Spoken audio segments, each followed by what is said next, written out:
Most expensive toilets. These days 20p a time isn't uncommon, although the most expensive one I've come across is the community-run loo at Kinloch Cleven in the Scottish Highlands, which according to the British Toilet Association costs £1. Within London, you can expect to pay up to 50p at some of the City of London's 90 public loos, or within some tube stations.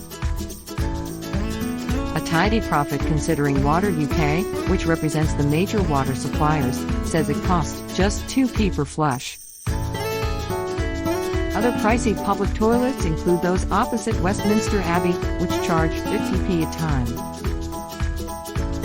Westminster City Council says this is because they're managed and cleaned by a separate company. Pop to the loo at a station and you'll pay 30p a visit at most mainline stations, including Euston, Waterloo, Birmingham New Street, Manchester Piccadilly, Glasgow Central, and Edinburgh Waverley. These are among 17 stations run by Network Rail, which says all toilets are staffed and have change machines for both notes and coins if you're caught short on the cash front.